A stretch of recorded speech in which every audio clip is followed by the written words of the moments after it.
Itong hantavirus hindi 'to bago, matagal na 'to. Wala pa hong vaccine, wala pang cure. Alam mo pinakamahirap, yung ano, buti pa yung leptospirosis may antibiotic, eh.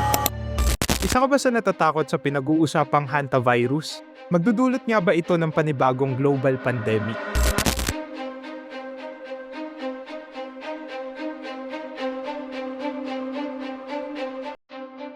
Pabre ng unang papabalita na ang mga pasahero ng cruise ship MV Hondius ay nakaranas ng severe respiratory illness na nagumpisa bilang simpleng flu-like symptoms lamang. Matapos ang ilang araw, nakumpirma na 11 pasahero ang may hantavirus. Siyam dito ang kumpirmado, 2 ang hinihinalang kaso at 3 na ang nasawi.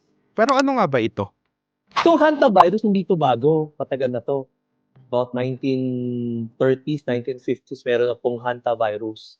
Ito ay na-diagnose po when there was a Korean War, Hantaan River, near the Hantaan River. Maraming mga daga doon and ganyan-ganyan. Nagkaroon ng mga sakit yung mga army, yung mga naggegiyera and everything ganyan. Marami na apektuhan noon, may mga namatay din. Okay? Hanggang sa from Hantaan virus, naging Hanta virus. Eventually, hanggang ngayon nga, ito nga because of the cruise ship. Diba?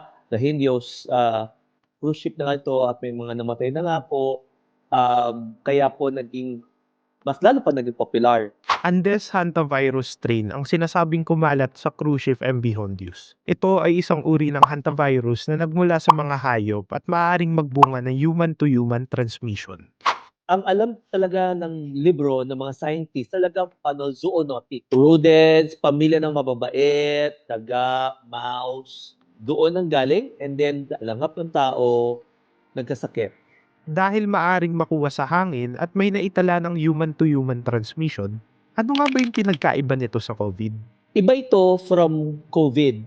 COVID kasi more of the airborne sa laway ng mga tao. Ito kasi daga, mouse, lang laway, dumi, ihi, okay, na andiyan sa bahay mo, andiyan sa paligid, sa damuhan. Ayon pa kay Dr. Salinel, mababa ang tsansa na mag-iisa itong pandemic.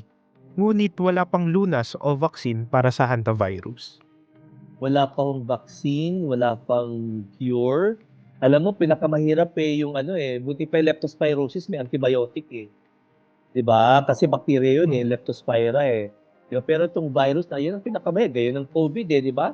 Paalala pa ni Dr. Ray Salinel, panatiling malinis ang paligid, sabunin ang mga lugar na maaring may dumi ng daga bago linisin, para maiwasang malanghap ang virus.